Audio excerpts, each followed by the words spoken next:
Scapula. So this is the glenoid cavity. This is the supraglenoid tubercle attachment, long head of biceps. This is the infraglenoid tubercle attachment, long head of triceps. Then there is this glenoid cavity, if you see, is convex posteriorly and concave anteriorly. It has got a glenoid labrum which increases its concavities and allows mobility of the head of the humerus. On the supraglenoid tubercle is attached the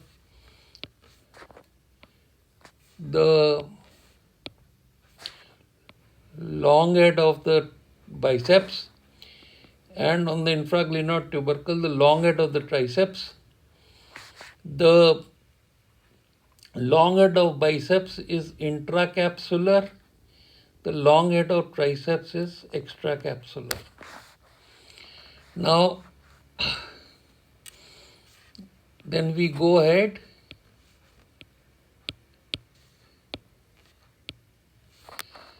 Supraglenoid cavity, supraglenoid tubercle, coracoid process, a finger type process which is bent finger pointing anteriorly and externally. Then the suprascapular notch, the superior border, the medial border,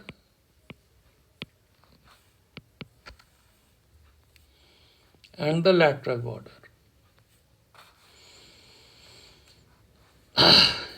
Then we'll place the head of the humerus here, the greater tuberosity, the bicipital groove,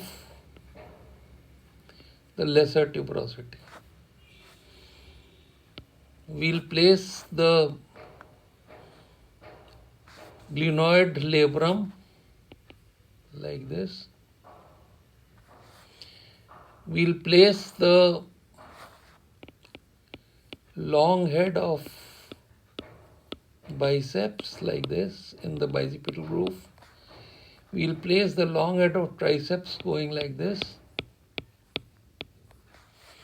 And we'll place the anatomical capsule attached to the anatomical neck here, but having a lax part in the inferior part to allow for abduction. So this is the capsule, and this capsule is anteriorly strengthened by the superior, the middle, and the inferior glenohumeral ligaments. The glenohumeral ligaments.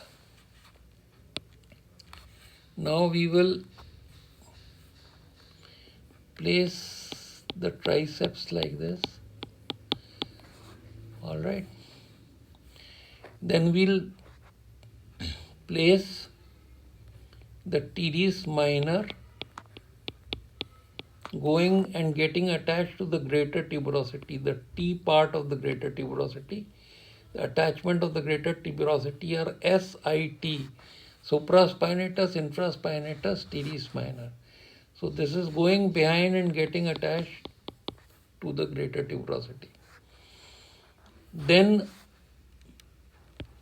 we'll extend this bicipital groove a little, and we'll say that the capsule that is here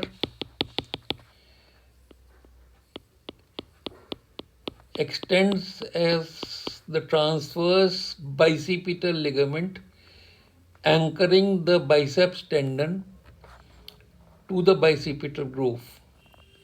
Inferiorly, the bicipital groove gives rise to lady between two majors. So we'll make the one major is teres major, and this teres major is anterior to the triceps tendon, and teres minor is posterior to it. So this triceps tendon, teres major, teres minor, and the neck of the humerus form three triangular spaces. Now this is the medial triangular space, this one. This is the quadrangular space, and this one is the lateral triangular space. Medial triangular space boundaries teres minor above, teres major below, long head of triceps lateral. Lateral triangular space boundaries triceps medially, long head of triceps medially, shaft of humerus and teres major above. Now there is a muscle which is called as the latissimus dorsi, and this latissimus dorsi comes from below and winds round the lower border of, it's like this, it winds round like this. So it winds round the lower border of teres major, forming the posterior axillary fold. So this is the latissimus dorsi, and that is the lady between two majors. So the major, teres major, on this side the pectoralis major, lateral side the pectoralis major, medial side the teres major, and in between the lady, which is the latissimus dorsi. So you have a quadrangular space. Upper boundary is another muscle we'll place, and that muscle is subscapularis.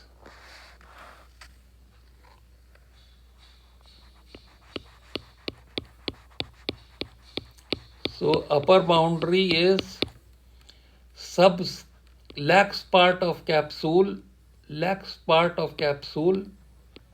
This is the subscapularis, sandwich between teres minor and subscapularis, sandwich between teres minor and subscapularis. Medial boundary, long head of triceps. Lower boundary, teres major. Lateral boundary, surgical neck of humerus. Then the medial triangular space, upper boundary teres minor, lower teres major, lateral boundary, long head of triceps. Then the lateral triangular space, upper boundary, lower border of teres major, winded around by the latissimus dorsi, lateral boundary, shaft of humerus, medial boundary, long head of triceps. Now, the posterior cord lying behind the brachial artery gives an upper subscapular and a lower subscapular branch. It gives a branch to the latissimus dorsi, and it gives a branch which will go through the quadrangular space, wind round the surgical neck of humerus, wind round the surgical neck of humerus, supply teres minor and deltoid. This is the axillary nerve. Then the posterior cord will continue into the lateral triangular space as the radial nerve will lie in the radial groove, wind round the shaft of the humerus, and then pierce the lateral intermuscular septum and become anterior. Accompanying the axillary nerve is the posterior circumflex humeral artery, and the radial nerve is the profunda brachii artery.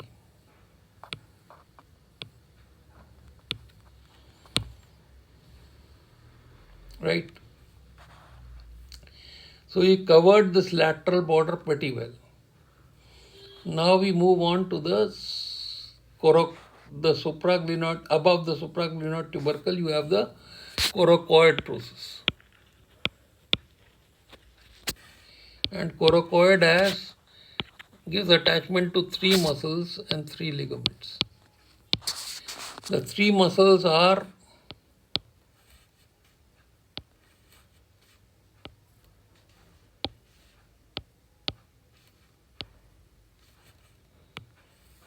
pectoralis minor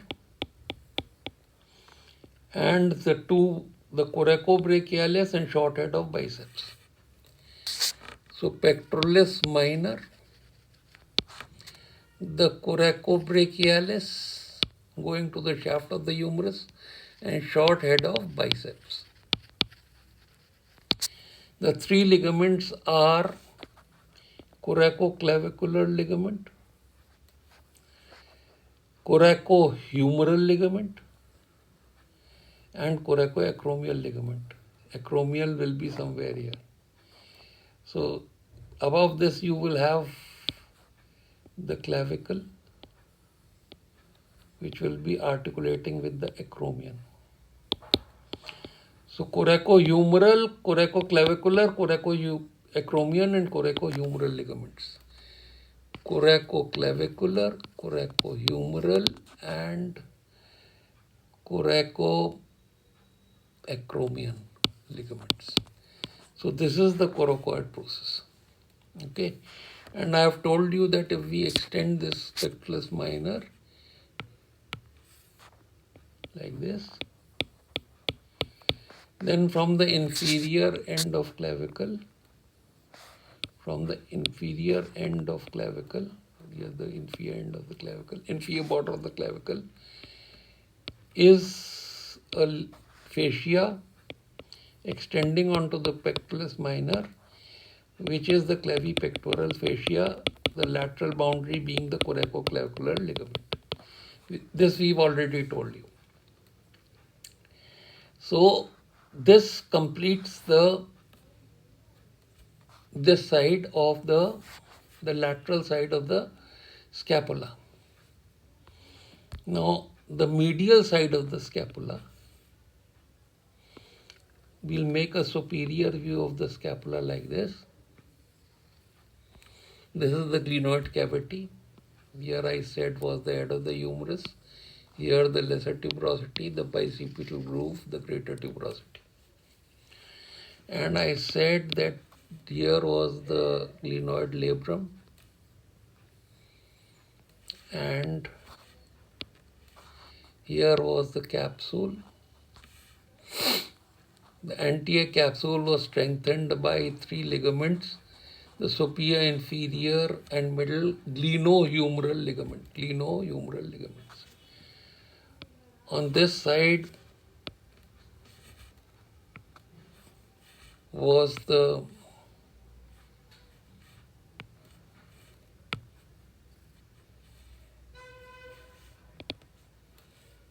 muscle,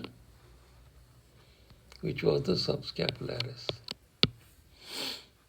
On this side was the ribs going like this, and there was a muscle which arises from the medial border of the scapula and goes and gets attached to the ribs. Anterior to this would have been the pectoralis minor and the muscle which has been coming from anterior side getting attached to the lateral lip, the pectoralis major, and here will be the pectoralis minor. So this was the axilla, boundary of axilla, subscapularis, pectoralis major and minor, and serratus anterior. Serratus anterior medial, pectoralis major, minor anterior, subscapularis posterior. So this would be the axilla, where would lie the axillary artery, axillary vein, and the brachial plexus and lymphatics and fat. Now, here would be the vertebra and the rib would be arising from this vertebra like this, and attached connecting this vertebra to the scapula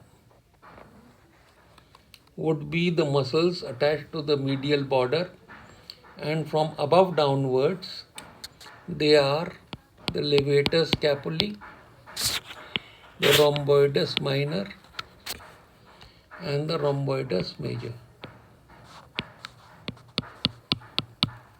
On the medial side, I told you, would be the serratus anterior, getting attached to the ribs and pulling the scapula forwards. This muscle,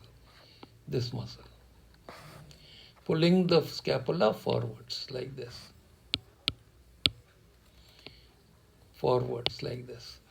protracting the scapula.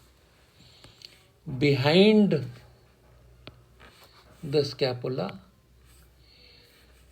would be the group of muscles which we would call as attaching to the greater tuberosity, which we will call as supraspinatus, infraspinatus, teres minor. So this is the superior view of the scapula. Now we'll make the posterior view.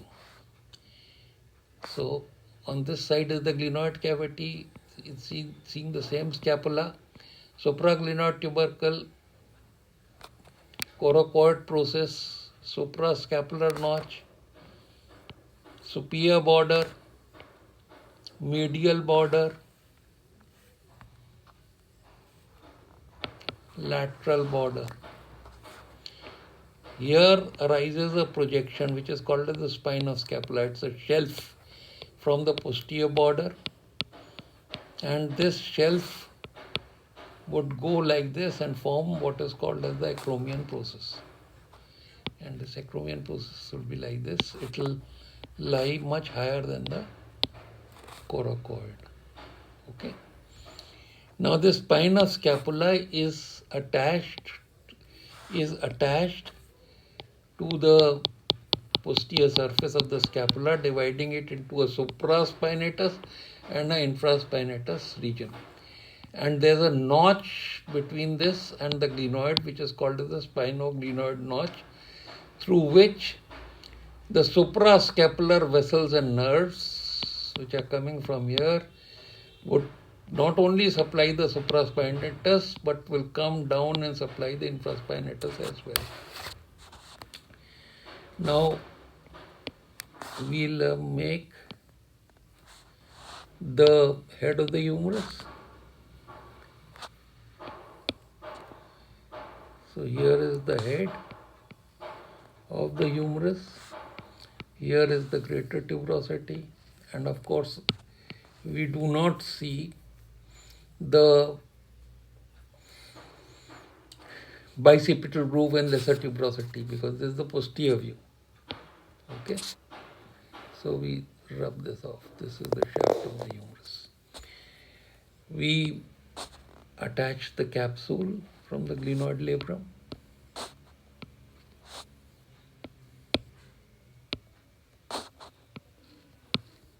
You attach the capsule.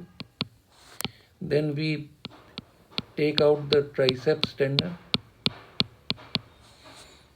We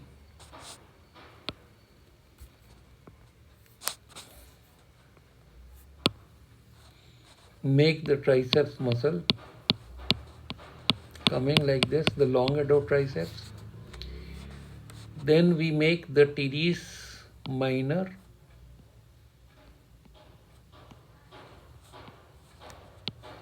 going behind the muscle like this.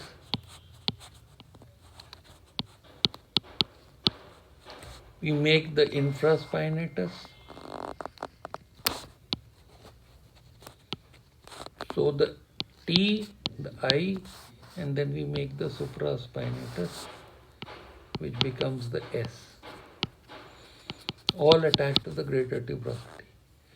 And then we make the teres major,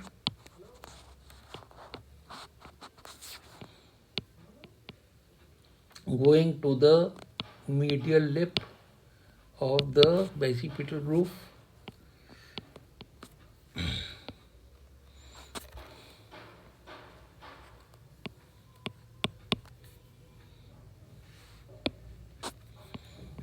So this is the triceps tendon, and this is the teres major going. So here is the quadrangular space, here is the medial triangular space, the medial triangular space, the quadrangular space, and the lateral triangular space. And from the lateral triangular space you have emerging the radial nerve and the profunda brachii artery, and from here you have emerging the axillary nerve and the profunda and the posterior circumflex humeral artery. Right?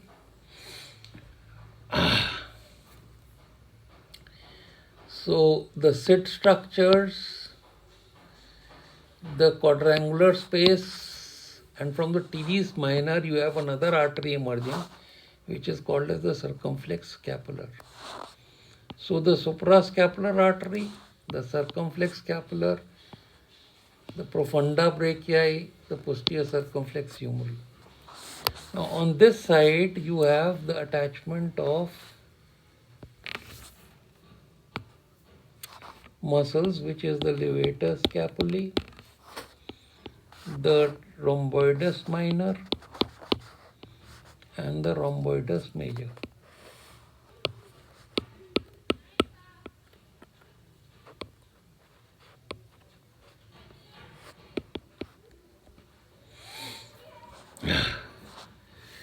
Then we make the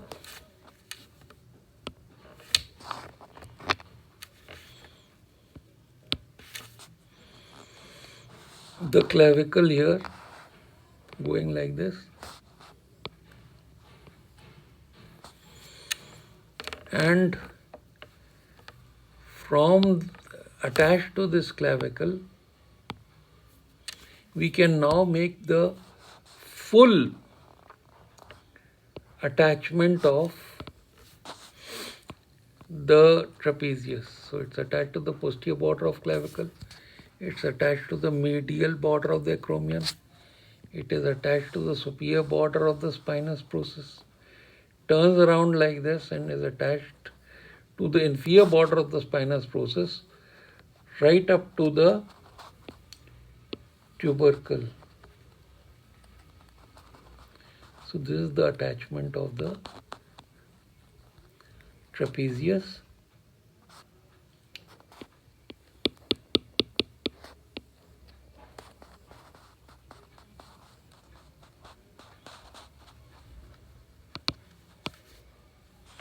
And you can see that this part of the trapezius would pull this upwards, and this part will pull it downwards. Therefore, on the axis of this deltoid tubercle, the scapula will rotate externally. Now, corresponding to this, on the remaining portion of the inferior border of the spine of scapula, lateral border of the acromion, and the lateral anterior border, lateral 1/3 of the anterior border of the clavicle is another very important muscle, and that muscle is called as deltoid. So all this will be covered by the deltoid and the trapezius. And from below you can see that there will be another very big muscle coming, winding round the lower border of the teres major, and that will be the latissimus dorsi. So behind the first layer of muscles that you will encounter is trapezius, deltoid, and latissimus dorsi.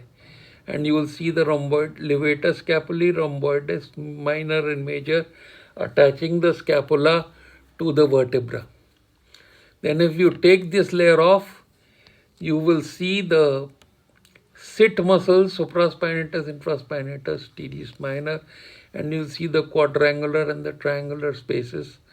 You will see the teres minor being pierced by the circumflex scapular artery, and the axillary artery and the posterior circumflex humeral artery arising from the quadrangular space, and the radial nerve and the profunda brachii arising from the lateral triangular space. So this covers the scapula.